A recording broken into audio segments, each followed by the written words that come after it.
मी प्रमोद सुनीता शांताराम जठार विधान परिषदेचा सदस्य म्हणून निवडून आलो.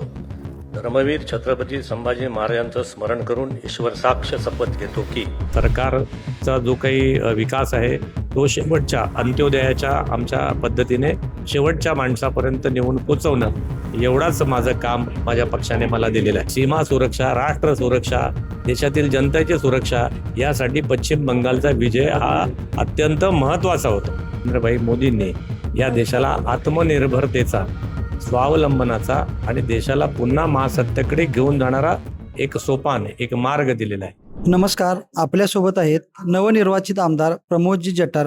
आज त्यांची विधान परिषदपदी निवड झाल्यानंतरचा शपथविधी पूर्ण झाला आणि आजच्या या शपथविधीचे वैशिष्ट्य म्हणजे मुख्यमंत्री देवेंद्रजी फडणवीस यांनी पंतप्रधान नरेंद्र मोदी यांच्या आव्हानाला प्रतिसाद देत टू व्हीलरवरून विधान भवनमध्ये वर्षा बंगल्यापासून प्रवेश केला.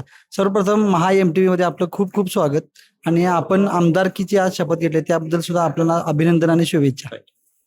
काय सांगाल आज मुख्यमंत्रींच्या या भूमिकेबद्दल काय सांगाल? माननीय पंतप्रधानांनी जो रस्ता, जो मार्ग खरं म्हणजे या देशाच्या जनतेला दिलेला आहे, जसं गांधीजींनी सत्य आणि अहिंसेचा मार्ग दिला तसं माननीय पंतप्रधान नरेंद्रभाई मोदींनी या देशाला आत्मनिर्भरतेचा, स्वावलंबनाचा आणि देशाला पुन्हा महासत्तेकडे घेऊन जाणारा एक सोपान, एक मार्ग दिलेला आहे.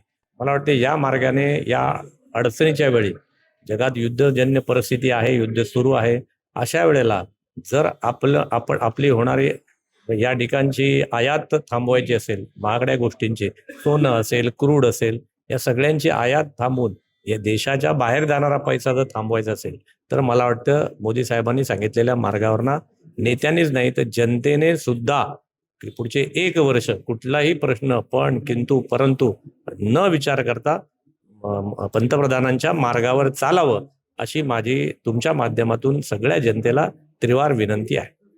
आमदारकीची आज आपण शपथ घेतलात, काय सांगाल एकंदर आपल्या भविष्यात या नंतरच्या काय योजना असतात? पुढचे 6 वर्ष कोकणातल्या सगळ्या कार्यकर्त्यांना संघटित करणं, समन्वय करणं, सत्तेतील सरकारचा जो काही विकास आहे तो शेवटच्या अंत्योदयाच्या आमच्या पद्धतीने शेवटच्या माणसापर्यंत नेऊन पोचवणं एवढाच माझं काम माझ्या पक्षाने मला दिलेलं आहे. 7 आव्हानं जे पंतप्रधानांनी केलेले आहे त्यातील आपण कोणती, आता सध्या जसं की आज मुख्यमंत्र्यांनी बाईक वरून येण्याचं ठरवलं तसं आज आपण कोणत्या गोष्टी ठरवल्या? नाही, मी आजच माझी जी गाडी होती ती आजच मी इलेक्ट्रिक व्हेकल घेतली.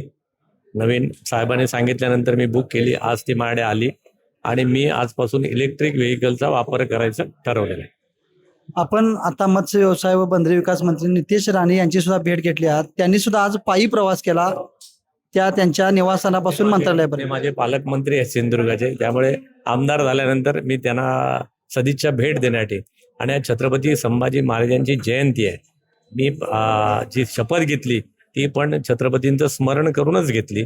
त्यामुळे आज मी नितेशजींचं त्या ठिकाणी सदिच्छा भेट घ्यायला, म्हणून माझे मित्र आहेत त्यांना मी आमदार झाल्याचा आनंद झालाय, त्यामुळे नेमके ते आजच्या शपथविधीला नव्हते म्हणून त्यांची मी भेट घ्यायला. पश्चिम बंगालमध्ये आज डाव्यांचा ज्या ठिकाणी बालेकिल्ला म्हटला जातो तर तिथं आज त्या भागात आज शाखा सुरू झालेली आहे आजपासून. पश्चिम बंगालमध्ये मागच्या निवडणुकीमध्ये 2 महिने मध्यमग्राममध्ये मी सुद्धा होतो, त्यामुळे पश्चिम बंगालची एकूण परिस्थिती मला माहिती होती. खूप डिफिकल्ट होती, परंतु त्या शून्यातनं जवळजवळ आता 207 पर्यंत आपण गेलेलं. मला वाटते सीमा सुरक्षा, राष्ट्र सुरक्षा, देशातील जनतेची सुरक्षा यासाठी पश्चिम बंगालचा विजय हा अत्यंत महत्त्वाचा होता आणि हे फार मोठं सेंचुरीमधलं काम आहे. त्यामुळे हे राष्ट्र काम आहे, राष्ट्राचं रक्षणाचं काम आहे. मोदी साहेबांनी, शहा साहेबांनी हे जे घडून आणलंय ते अनबिटेबल आहे. त्यामुळे जी अत्यंत आज देशासाठी फार मोठी गोष्ट झालेली आहे. त्यामुळे नुसता विजय नाही, ते राष्ट्र संरक्षणामधलं 100 वर्षाच्या पुढचं काम झालेलं आहे. धन्यवाद.